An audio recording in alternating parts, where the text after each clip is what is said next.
माँ, मैं बहुत थक गई हूँ घर संभालते संभालते। यहाँ मेरी थकान किसी को नज़र ही नहीं आती। कुछ दिन आराम करना चाहती हूँ। सोच रही हूँ कुछ दिनों के लिए अपने मायके आ जाऊँ। आते हुए अपने बच्चों को भी साथ ले आऊँगी। वहीं से स्कूल चले जाएंगे। आखिर एक ही शहर में ससुराल और मायका होने का कुछ तो फ़ायदा मिले। नम्रता ने फ़ोन पर अपनी माँ से कहा। पार्वती जी ने दूसरी तरफ से कहा, हाँ बेटा, जब तेरी इच्छा हो आ जाना, आखिर ये तेरा भी तो घर है। ठीक है माँ, तो मैं कल ही आ जाऊँगी। नम्रता खुश हो बोली। हाँ बेटा, कल आ जाओ, मैं तुम्हारा इंतज़ार करूँगी।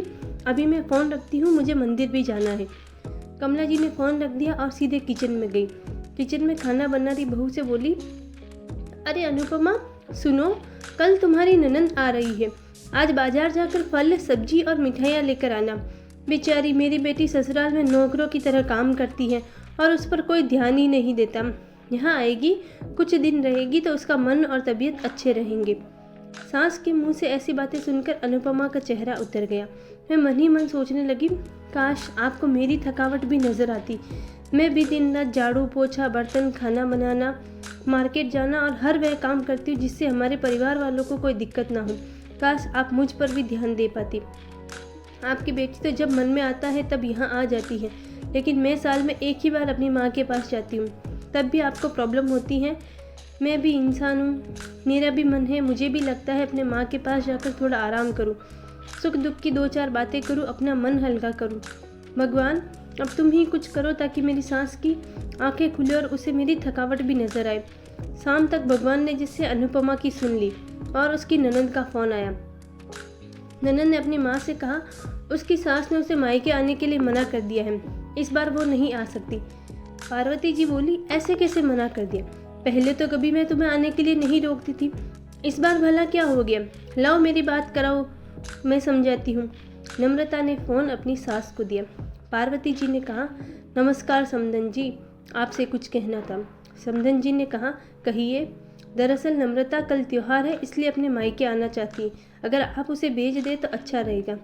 नम्रता की सास ने कहा, देखिए समधन जी, आपकी बेटी मायके जाकर रहे, इस बात से हमने उसे कभी नहीं रोका और इस बात से हमें कोई प्रॉब्लम है भी नहीं। कुछ दिनों पहले ही मैं अपने रिश्तेदार की शादी में गई थी। वहाँ आपकी बहू अनुपमा की माताजी से मिलने का मौका मिला। उनसे गपशप करने के दौरान उनकी बातों से पता चला कि अनुपमा को साल में एक ही बार अपने मायके जाने को मिलता है, वह भी बहुत कम समय के लिए। मुझे लगता है आपको पहले अनुपमा को उसके मायके भेज देना चाहिए और जब वह मायके होकर आएगी तो मैं नम्रता को आपके पास भेज दूंगी। एक बहुत ज़रूरी बात जो मुझे लगता है आपको समझ लेनी चाहिए कि आपको अपनी बहू को भी बेटी की तरह या बेटी से भी ज़्यादा प्यार देना चाहिए। उससे भी मायके जाने की इच्छा होती होगी। हो सकता है नम्रता के वहाँ आने से उसकी आवभगत करने के लिए आप उसे उसके मायके नहीं भेजती होगी, या फिर मैं आपसे कुछ कहने से अभी डरती हूँ। अगर आप उसको घर में ही कैद रखेगी तो एक दिन ऐसा आएगा जब मैं आपके खिलाफ बोलने लगेगी, फिर मैं आपकी सुनेगी भी नहीं और जब चाहे तब अपने मायके जाएगी। ऐसी परिस्थिति आए, इससे अच्छा आप ही कुछ बदलाव अमल में ले आए जिससे आपका रिश्ता और रिश्ते की मिठास खराब ना हो।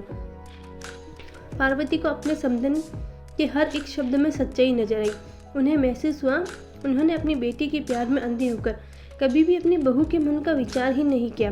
उन्होंने हमेशा ही अपनी बेटी को अपनी बहू से ऊपर रखा।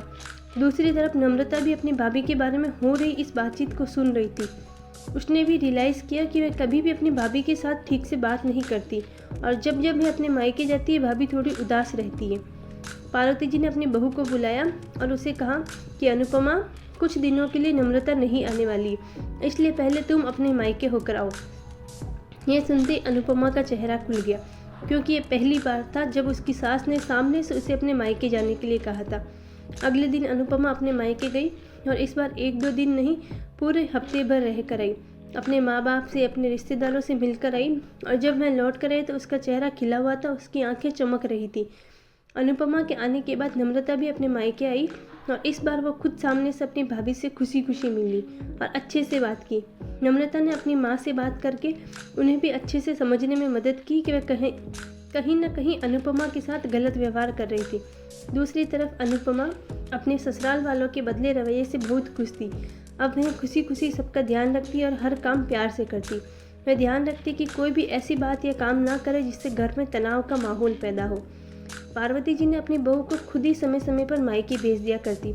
एक छोटे से बदलाव ने सास, बहू और भाभी ननंद के बीच की कड़वाहट को दूर कर दिया और रिश्तों को और भी ज़्यादा मीठा और मजबूत कर दिया।